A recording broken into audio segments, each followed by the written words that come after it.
Bonjour. Mélanger les choux et les carottes, est-ce possible ? On manque souvent l'occasion de s'écouter attentivement et de trouver des compromis là où il est possible de réunir les forces, les capacités, le désir d'engagement, d'accompagnement et de les utiliser efficacement. C'est l'enjeu même, me semble-t-il, de la réussite de l'intergénérationnel, définie comme étant la transmission d'expériences et de savoir entre personnes d'âge différents au bénéfice de l'entreprise, de la famille ou de la société dans son ensemble. Bienvenue dans l'épisode 79 de la saison 2, où nous allons partager ensemble un moment de cœur avec Mélanie, une belle personne, avec son concept Colibri Intergénération, qu'elle a voulu, après avoir vu sa grand-mère, lui réclamer de retourner dans sa maison, alors que tout était installé pour qu'elle vive dans une jolie maison de retraite. Je vous laisse l'écouter et raconter sa belle histoire.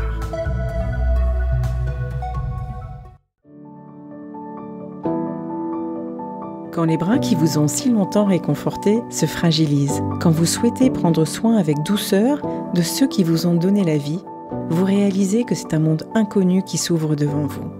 Vous êtes proche aidant.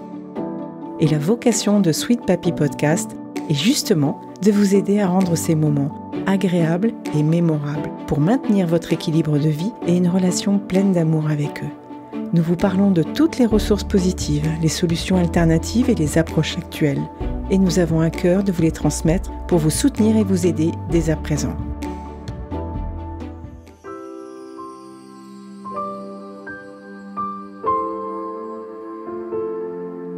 Mélanie, bonjour. Bonjour. J'ai envie de parler de toi et d'aller dans ton univers un peu plus tendre. Et surtout, j'ai besoin de ressentir le côté émotionnel chez mes invités. Et donc, ma première question ce matin, c'est: est-ce que tu es plus salé ou plus sucré ? Sucré, toujours. Sucré, toujours. Est-ce que tu avais une tradition familiale au petit déjeuner, justement avec les parents, les grands-parents ? C'était pas forcément au petit déjeuner, mais c'était souvent plutôt le 4 heures, le moment de partage avec le fameux pain perdu de mamie. Comment elle s'appelait, mamie ? Alors, j'ai la chance d'avoir eu 2 grand-mères dans ma vie assez longuement, une qui est toujours avec nous d'ailleurs. Donc, il y avait Simone et Jacqueline.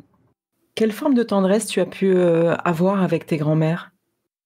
Je pense que c'est elles qui m'ont appris finalement le mot humain, le mot affection, parce qu'elles ont toujours été là pour moi et je pense que c'est ce que je garde avec elles, c'est ce lien-là. Vraiment, c'est ce lien de petite fille à mamie où on se confie, on parle de tout, sans tabou, il n'y a pas de jugement, pas de reproche.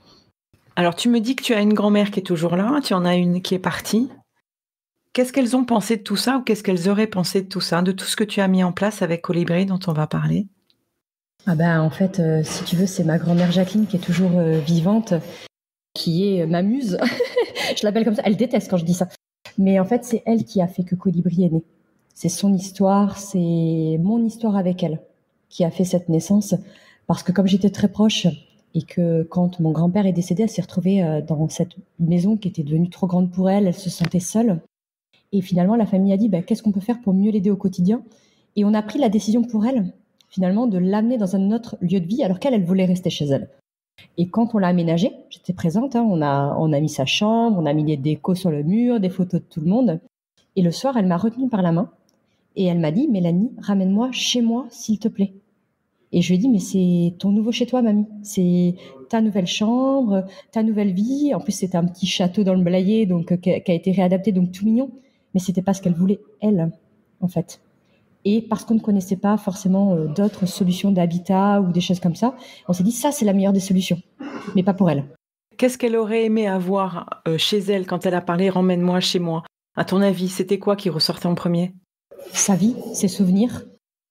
C'est à chaque pièce, on a des souvenirs. Si je repense au salon, c'est les repas de famille avec mon défunt grand-père qui venait avec son sourire. La cuisine, c'était la soupe où il mettait le vin dedans le soir à 19h30 parce qu'il mangeait très tôt. C'était sa chaise un peu style fauteuil dans la cuisine. En fait, chaque pièce avait un souvenir qui la rattachait à son passé, à sa vie d'avant. Et je la comprends. En fait, je la comprends. Moi aussi, je voudrais pas partir de chez moi parce que j'ai ma vie, mes souvenirs, mes petits moments de réconfort. Quand on va dans un nouveau lieu, on n'a pas ça. C'est des murs blancs. Peut-être qu'on peut mettre des images, mais c'est pas ce qui va se changer. C'est pas là où se vivent les histoires. C'est pas là où elle se rappelle que son petit-fils lui a tendu un dessin pour la première fois. Voilà, c'est ça je pense que c'est ce qu'elle voulait. C'est leur environnement de domicile, c'est leur histoire. Ce que tu dis, c'est ça. C'est leur souvenir, c'est leur histoire. C'est leur souvenir, c'est les meilleurs moments comme les plus mauvais d'ailleurs, parce qu'à domicile, il a pu se passer aussi des choses terribles, mais ils ont besoin de garder ça. Ils sont dans un univers étranger dès lors qu'ils sont plus chez eux. C'est ça, en fait, c'est pas la froideur n'est peut-être pas le terme exact, mais c'est l'absence d'émotion quand elle arrive dans une pièce, puisque moi, elle n'a pas construit encore d'émotion, bien qu'elle en ait aujourd'hui. Mais à ce moment-là, elle se dit, moi, je veux pas rester là, en fait. C'est pas moi, c'est pas ma vie, c'est pas mes enfants, c'est pas mon histoire.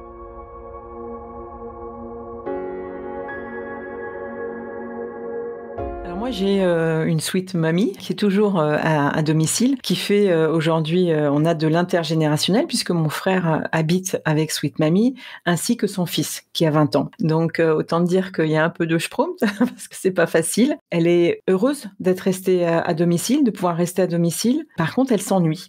Elle s'ennuie parce que son petit-fils, forcément, ne vient pas forcément lui parler. Son fils, non plus. Hein, chacun a ses activités. Et elle s'ennuie. Donc, je suis très partagée sur l'intergénérationnel parce que quand je vois dans certaines maisons de retraite ou EHPAD toutes les activités qu'ils ont, je me dis que ça lui ferait du bien et ça la stimulerait aussi de pouvoir faire justement un mixte des deux. C'est ce que j'allais dire, on a des gens aujourd'hui qui la journée vont aller dans des associations, dans des groupes sportifs, littéraires, d'activités, où vont recevoir, comme Granny et Charlie, 2 heures par semaine, une jeune personne pour aller faire une balade. Ça, c'est la complémentarité des solutions. Aujourd'hui, je ne suis pas convaincue qu'une solution seule fonctionnerait tout le temps. Elle peut fonctionner au départ, se mettre en place, et finalement, on se rend compte qu'il manque des choses. Il faut aller chercher une autre solution. L'intergénérationnel, aujourd'hui, il y a beaucoup de solutions complémentaires. Nous, aujourd'hui, on est très complémentaires à Granny et Charlie et d'autres sociétés d'ailleurs d'intergénérationnel. Et on est aussi complémentaires à des maisons de retraite ou des habitats seniors de jour où les gens vont aller sur place pour échanger avec d'autres personnes de leur âge, apporter ce savoir-faire, ce savoir-être et revenir chez eux le soir parce que c'est ce qu'ils veulent et avoir ce jeune qu'on leur présente à leur côté pour que la nuit paraisse plus simple, plus rassurante. Oui, parce que la nuit est un moment très délicat pour eux. Ils savent qu'ils sont seuls. C'est le week-end, en fait, surtout le week-end, en fait. Nous, on a beaucoup de dames qui nous interrogent sur le dimanche. Le dimanche, il n'y a plus rien. Il n'y a plus d'aide de vie, malheureusement. Les enfants sont loin. Voilà. Donc, le dimanche, c'est une vraie rupture dans la semaine, dans le quotidien. Et c'est pour ça que nous, on a créé Colibri Intergénération en disant, mais quel est le rythme de présence que vous voulez? Et quand on a une personne qui nous dit, moi, le week-end ou le dimanche, je veux quelqu'un, on va surtout pas présenter un jeune qui va nous dire, moi, je serai là toute la semaine, mais surtout pas le week-end, parce que le week-end, je sors, le week-end, je vais en famille. Et c'est important parce que ce dimanche-là, c'est un jour qui est hyper important pour ces personnes de plus de 60 ans. Dans ce lien intergénérationnel qu'on essaye de créer, que tu essayes de créer, sur lequel tu as bien avancé aujourd'hui, j'aimerais savoir si tu peux rapidement nous raconter à nouveau l'histoire du colibri quelque part pour que les auditeurs qui ne connaissent pas sachent le départ, en fait, le début de tout ce concept pour toi. Le début, c'est parce que moi, j'étais étudiante sur Bordeaux. D'une part, j'ai galéré à trouver mon appart. Et quand je l'ai trouvé, c'était hyper cher. C'est ma mère qui a dû m'aider. On a un peu l'épée de Damoclès au-dessus de la tête et de se dire, là, on n'a pas le choix, il faut réussir tes études, Mélanie, parce que c'est ta mère, donc maman divorcée, qui assume 2 gamines en âge scolaire, c'est pas évident. Hein. Donc voilà, grosse tension, grosse pression. Et puis, il y a l'histoire de ma grand-mère qui est arrivée quelques années après. Et du coup, quand j'ai mis sur le papier cette problématique qui touchait les jeunes et qui touchait les seniors, je me suis dit, mais est-ce qu'on peut pas avoir une réponse concrète, opérationnelle, qui amène pas trop de frais aux uns et aux autres, mais qui vraiment apporte une réponse vraiment concrète. Et je suis allée voir à l'international ce qui se passait, notamment sur les pays un petit peu plus de l'Est, Pays-Bas, Allemagne, Finlande, Suède. Et je me suis intéressée à cette notion d'intergénérationnel que eux portaient, qui n'est pas du tout la même que chez nous, puisqu'elle est beaucoup plus ancrée, beaucoup plus établie. Il y a même des villages intergénérationnels qui se créent là-bas, mais waouh, c'est magnifique, quoi. Et du coup, je suis revenue en France avec cette envie de mettre cette culture, cette valeur de l'intergénérationnel au sens noble du terme. C'est vraiment le partage, pas subi, le partage choisi entre un jeune qui a besoin de se loger plus simplement, plus facilement pour réussir ses études et qui veut pas être dans une simple chambre de 6 mètres carrés sous comble, sans rien du tout, sans lien, sans sourire, sans humain. Voilà, c'est important ce mot. Et puis en face, on a ces seniors qui, parce qu'ils vieillissent, on va leur dire partez de chez vous parce qu'aujourd'hui en France, on n'a que le concept de maison de service senior et d'EHPAD. Non, c'est pas vrai.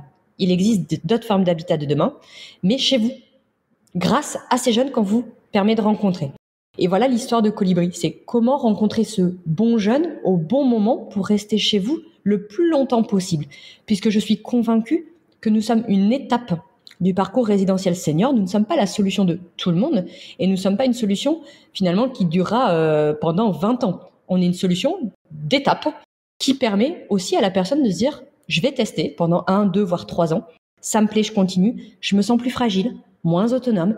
Et bien là, à ce moment-là, je prends la décision de partir. Et quand on prend la décision de partir, on vit beaucoup plus sereinement son quotidien dans un nouveau lieu de vie. Voilà. Et le colibri, c'est en rapport avec la légende amérindienne du petit oiseau qui essaye tout seul d'éteindre le feu de la forêt. Tout le monde le regarde en disant « Tu y arriveras jamais, t'es stupide, arrête ça tout de suite ». Et bien quand j'ai quitté mon job dans la banque pour lancer Colibri, c'est exactement ce que tout le monde m'a dit. « Mélanie, c'est complètement débile ce que tu fais. Un site internet pour mettre en relation un jeune et un moins jeune, tu vas droit dans le mur ». C'était pas évident, je l'avoue. C'est un vrai combat à mener, une vraie expérience entrepreneuriale. Mais aujourd'hui, force est de constater qu'on a plus de 12 000 utilisateurs, plus de 1200 retraités qui nous font confiance, retraités seniors qui nous font confiance. Ça prouve qu'il y a une histoire qui s'écrit, un enjeu qui se dessine. Et aujourd'hui, ça fait 3 ans et demi qu'on communique. On interpelle les politiques, on interpelle le marché, puisqu'on a vraiment entrouvert le marché. Et aujourd'hui, il y a une émulation qui se fait. On est partie prenante de tout ce qui est en train de se passer. Ça, c'est une évidence. Donc, je suis fière, aujourd'hui, je le dis, d'avoir lancé ce colibri, d'avoir interpellé tout le monde et d'avoir enfin apporté une solution à des gens qu'on avait besoin. Quand ça a démarré au tout début, c'est toi qui t'allais prospecter les seniors ? Ouais. Et à ton avis, quelle est la plus grosse gaffe que tu aies jamais faite ? Je pense que c'était la façon dont je tournais la notion d'autonomie, je pense. Parce que c'est pas évident. L'autonomie, pour nous, n'est pas l'autonomie de la personne qui est en face. C'est très subjectif comme valeur aujourd'hui. Ça, je me rends compte maintenant avec le temps. Et peut-être que des fois, je rentrais trop vif dans le sujet et que je pouvais faire peur en disant non, mais de toute manière, certes, vous avez 93 ans, mais vous n'êtes plus autonome. Ça peut choquer. On a la chance, chez Colibri Intergénération, d'avoir une multicasquette. C'est-à-dire qu'on peut être au téléphone avec un senior à 9h et à 9h15 avec un jeune. Et effectivement, si on n'a pas un discours qui est personnalisé à la personne en face, ça marche pas. Faites le discours que vous faites aux jeunes, aux seniors et vice-versa, ça fonctionnera pas du tout. Mais c'est justement de ça qu'on se nourrit au quotidien. C'est ce qui fait qu'aujourd'hui, on a de plus en plus de gens qui nous font confiance, que notre équipe grandit. C'est parce qu'on se nourrit du retour des gens. On s'en sert et aujourd'hui, je leur dis merci. Et en tant que proche aidant, par exemple, où je me suis occupée de mon aîné pendant plusieurs années et que j'ai un changement de vie qui fait que je mettrais bien un étudiant à la place pour s'occuper de mon proche, que vraiment je veux garder une relation qui soit pleine d'amour avec lui. Et donc forcément, je serai en tant que tripartite, troisième partie, particulièrement inquiète de savoir que je vais confier à quelqu'un d'extérieur mon proche. Est-ce que tu as déjà eu cette expérience-là et comment vous réagissez par rapport à ça ? Quel est le message ou les conseils qu'on peut donner à un proche aidant ? Alors, on a de plus en plus d'aidants qui nous sollicitent aujourd'hui. Des aidants, c'est-à-dire les parents de nos jeunes qu'on va accompagner ou les enfants, petits-enfants ou familles des seniors qu'on accompagne. Aujourd'hui, on est convaincu qu'un aidant n'est pas extérieur, déjà, à la relation. Il est partie prenante au même titre que la personne qu'on accompagne. Et ça, déjà, ça sécurise et ça rassure d'autant plus. C'est-à-dire qu'on a des échanges avec l'aidant. On lui explique ce qu'on fait, on lui explique ce qu'on va faire et on le tient au courant de ce qui se passe au quotidien. C'est notre porte d'entrée. C'est vraiment cette personne qui va nous dire l'idéal attendu de la personne qu'elle accompagne. Pourquoi aujourd'hui elle a besoin de nous dans son quotidien. Et c'est hyper touchant, valorisant pour l'aidant de reconnaître à un moment qu'il a aussi besoin de répit. On l'a déjà vécu, mais c'est dur d'avoir une dame qui vous appelle en vous disant « je ne peux plus, je n'y arrive plus ». Je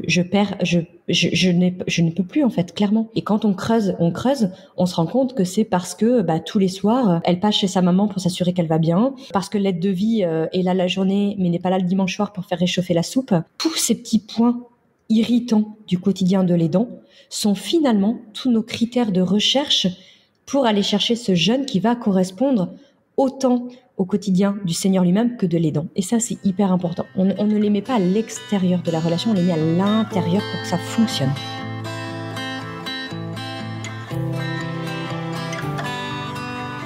J'ai pas l'impression qu'il y ait beaucoup de sweet papy qui accepteraient de se caser et de rester à domicile avec des étudiants. Alors c'est pour ça que je voudrais un exemple. Je voudrais que tu me dises. On a plein de petits de monsieur charmants d'ailleurs qui ont perdu leur épouse. C'est souvent le cas. Qui ont perdu leur épouse, qui sont dans une grande maison et qui comprennent que accueillir un jeune chez lui, c'est sécurisant. C'est une notion d'utilité aussi. Plutôt, l'utilité est plus présente chez les hommes que chez la femme. C'est-à-dire que eux vont se dire, tiens, moi je propose une chambre parce que je veux rendre service à un jeune. Voilà, ça c'est intéressant. En ce moment, on a de plus en plus de messieurs qui comprennent ce que l'on propose et qui vont le faire. Après, on a aussi souvent les enfants de ces messieurs qui reviennent vers nous en disant, il faut pas le mettre en contact avec une jeune fille parce que l'image qu'il pourrait donner à la société extérieure, c'est « Oh, ce monsieur, il accueille des jeunes demoiselles ». Ça peut être plutôt une image négative dans le village. Je peux comprendre, donc du coup, on oriente plutôt vers un jeune homme. On accompagne plus de monsieur, et puis les expériences sont géniales. Nous, on a des retours, on va faire du sport ensemble. Là, nous, on a un cas qu'on a mis en avant sur un live il y a pas très longtemps. En fait, c'est un monsieur qui accueille un jeune homme depuis 2 ans, on renouvelle pour 3 ans, et lui, il adore, quoi. Ils vivent ensemble, ils vont au théâtre ensemble, ils vont au sport ensemble, ils cuisinent ensemble. C'est un peu comme un deuxième enfant, quoi. C'est un fils par colibri, quoi. C'est un fils colibri finalement. Mais il y a une relation amicale qui arrive, donc ça peut toucher autant les jeunes seniors dames que les messieurs. Et ça, il y a un cœur de cible. Moi, ce que j'ai ressenti, c'est que ça sera bien aussi pour l'étudiant. Alors, il y a le côté pratique, effectivement, que ça coûte moins cher, que voilà, en arrivant, on peut presque se mettre les pieds sous la table ou voilà, les choses comme ça. Mais il y a aussi ce besoin aussi des jeunes de retrouver les racines des grands-parents ou les racines du lien familial qu'ils n'ont pas eu forcément avant dans leur vie de famille et qu'ils testent en fait pour voir aussi ce que ça donne, je pense. Clairement, on a les jeunes qui ont vécu en cocon avec leur famille, leurs grands-parents. Donc eux, ils optent pour ça parce qu'ils partent à l'autre bout de la France et qu'ils veulent garder ce lien avec les générations. Et puis on a à l'opposé des jeunes qui n'ont pas du tout connu ce relationnel et se disent effectivement, je vais tester parce que en plus d'avoir cette relation du quotidien privilégiée avec cette personne qui peut me donner des tips, par exemple les bonnes adresses de la ville, que faire, comment faire. Par exemple, dans l'échange professionnel, ça peut paraître bête ce que je dis, mais un senior, il a une activité passée. Une activité passée, c'est une activité professionnelle ou une personne qui est restée à la maison et qui a accompagné son mari, qui a accompagné les enfants.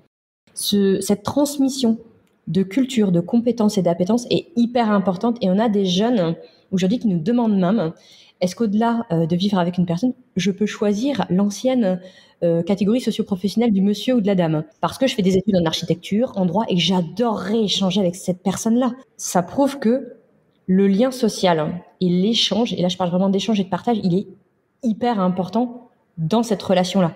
Après, on a des tout jeunes seniors aujourd'hui qui viennent nous chercher parce que le passage à la retraite ou à la pré-retraite a provoqué une baisse de revenus et se dit, ok, moi j'ai des chambres de dispo, je peux rendre service à un jeune. Et puis c'est toujours agréable d'avoir quelqu'un de la jeunesse dans le quotidien, dans l'appart, ça met un petit peu de mouvement. On va parler un petit peu plus en détail aujourd'hui de la partie technique, on va dire, pour comment est-ce que ça se passe. Alors moi, je viens de l'immobilier, hein, j'étais syndic de copropriété pendant 25 ans. Je faisais les locations, je faisais tout. Donc, juste rapidement, comment ça fonctionne si je veux, en tant qu'étudiant ou en tant que senior, venir rentrer dans ton univers ou dans votre univers. Alors, le principe même, c'est notre site internet, c'est colibri.fr, qui permet de créer le profil du jeune et du moins jeune. Et quand c'est du moins jeune, s'il y a un aidant, de passer par le profil aidant. Avant toute chose, c'est aussi de pouvoir récupérer un certain nombre d'informations, parce que je comprends que le concept ne soit pas encore connu et reconnu, malheureusement. Et donc sur notre site, il y a pas mal d'infos. Ça, c'est aussi important. Des infos qui sont qualifiées, qui sont mises à jour régulièrement en fonction des évolutions. Donc la première étape, c'est de créer son profil. Si la personne n'est pas à l'aise sur Internet, on a des collaborateurs, parce que derrière le site, il y a des gens chez Colibri. Donc voilà, donc ça c'est hyper important à savoir. Le remplissage du profil se fait en 5 minutes. Si vous voulez faire plus de temps, c'est possible, ça met 10 minutes, il suffit de répondre à plein de petites questions. On est assez curieux, mais la curiosité paye parce que ça nous permet de connaître le profil des gens et d'un premier degré de savoir ce qu'ils recherchent. Ça, c'est très important. Puis, une fois que le profil il est validé, on confie son profil à notre système de matching, un peu comme Mythique. On va partir des critères de base essentiels et on va mettre en avant des profils qui correspondent à la recherche. Et du coup, ils vont pouvoir échanger au travers du site, donc c'est sécurisé, puis se rencontrer. Et si ça match et s'ils ont envie de cohabiter ensemble, on va s'occuper de toute la partie administrative. Parce qu'il y a un contrat, ce n'est pas un bail. On travaille vraiment sous couvert de la loi Elan. C'est pour ça qu'on est très respectueux des critères de la loi. C'est bien moins de 30 ans et plus de 60 ans. On ne prend pas des 59 ans, des 58 ans et on ne prend pas des 31 et 32 ans. Là-dessus, on est catégorique. On ne prend pas quand la chambre fait moins de 9 mètres carrés et on ne prend pas quand c'est malheureusement pas qualitatif. Ça, c'est aussi important. Là-dessus, on s'engage à respecter la loi. Une fois que le contrat il est mis en place, on va s'occuper de toute la partie financière. Donc, on est en train de travailler aujourd'hui avec de nouveaux partenaires pour rendre plus sécurisée et plus transparente cette étape, puisqu'on s'est rendu compte que certaines choses méritaient encore d'être proposées à nos clients. Donc voilà, en tout cas, on en est là et tout se passe par le site avec un accompagnement humain. C'est pour ça qu'on a un 02, un 06 et un site internet qui est disponible 7 jours sur 7.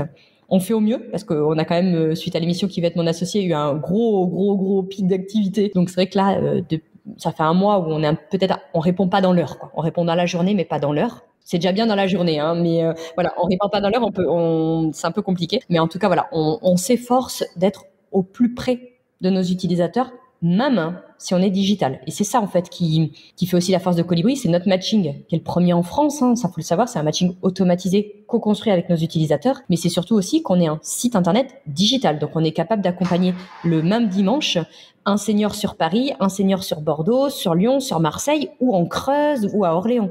Et ça, une association, malheureusement aujourd'hui, n'est pas dans la capacité technique de le faire, et c'est pour ça qu'on existe. Et c'est pour ça que demain, honnêtement, de vous à moi, j'aimerais enlever cette barrière entre la société privée que l'on est et les associations qui font un bon travail, parce que je ne dénigre absolument pas leur travail, je dis juste qu'ils n'ont peut-être pas l'emprise et les moyens suffisants pour rayonner.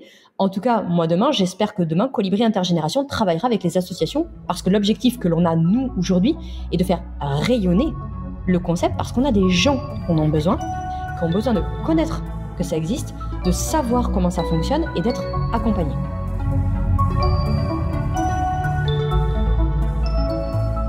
C'est ce qui remonte des endroits où je vais, parce que je vais dans les CCAS, dans les cafés des aidants, dans les EHPAD, hein, où l'action est déjà faite. J'essaye de comprendre tout ce milieu-là et je m'aperçois que chacun forcément a des avantages et des inconvénients. Mais il me semble qu'effectivement ressort de plus en plus l'intergénérationnel, on le sait. Et surtout, clairement pour ma génération, puisque moi je suis presque 60... non, pas tout à fait, 57, j'ai encore un peu le temps. Mais voilà, c'est ma génération de demain qui vraisemblablement ira de plus en plus sur l'intergénérationnel, puisqu'on n'aura pas les moyens d'aller dans des EHPAD chers, hein, soyons clairs, et qu'il faudra donc se payer d'autres services, et il y a d'autres services qui vont arriver. Donc c'est vrai que Sweet Papy Podcast, ça part aussi sur ça, c'est la douceur, la tendresse, comment est-ce que on peut mettre en place tout ça et l'intergénérationnel peut devenir une étape heureuse.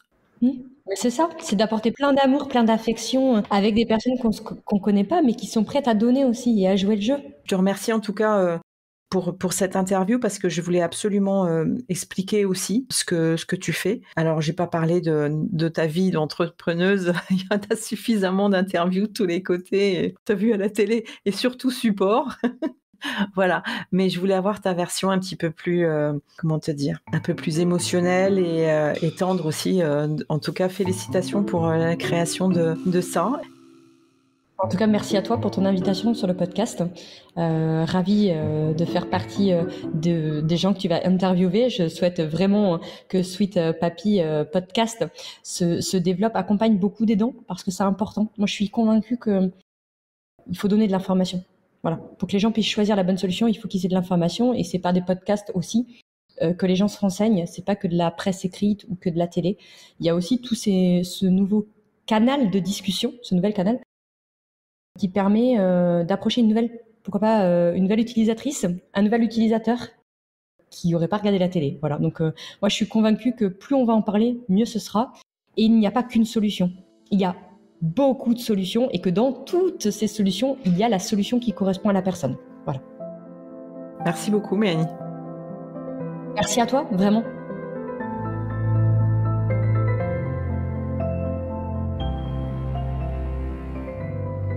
Alors, c'est quoi la cohabitation intergénérationnelle solidaire ? Selon ce qu'on peut lire, cela permet aux seniors de louer une chambre à un jeune pour un prix modéré, parfois en échange de petits services. Une solution gagnant-gagnant qui renforce le lien social tout en facilitant l'accès au logement des étudiants. Mais le principal inconvénient de la colocation entre un jeune et une personne âgée est qu'ils ont chacun un rythme différent. Et je le vois bien avec Sweet Mamie et son petit-fils, c'est vraiment pas simple du tout. Il est donc important que chacun soit compréhensif, soit prêt à partager tout en accordant de l'indépendance à l'autre personne. Le locataire va occuper un espace privé qui ne sera plus pour le propriétaire et on ne mélange pas les choux et les carottes, disait ma grand-mère. On sait bien que l'allongement de l'espérance de vie permet aujourd'hui de voir cohabiter 4-5 générations. Et chaque année, les Français gagnent un trimestre d'espérance de vie. Donc, demain, il faudra s'en occuper, se côtoyer. Et la solidarité entre générations sera donc bien un des enjeux essentiels pour notre société. N'oubliez pas d'aller regarder dans le groupe Facebook de Sweet Papy Podcast. Vous trouverez également des informations concernant l'intergénérationnel avec une très jolie conférence aidante que nous avons réalisée il y a quelques semaines avec Granny et Charlie, qui sont également dans la cohabitation intergénérationnelle et qui ont un point de vue qui n'est pas finalement si loin de celui de Mélanie pour Colibri Intergénération. Pour conclure, avec la baisse de la natalité, pour moi, les générations âgées sont aujourd'hui nettement plus nombreuses que les générations jeunes.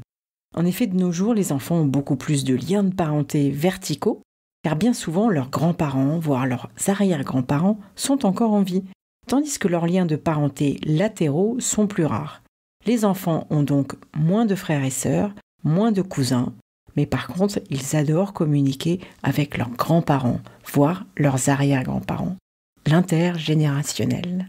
J'espère que cet épisode vous a plu. N'hésitez pas à aller consulter toutes les données que je vous laisse dans la description de l'épisode et je vous retrouve très très bientôt. Merci encore à mon invité d'aujourd'hui. Encore merci d'avoir suivi cet épisode où la parole doit rester protectrice et les mots portés par le cœur.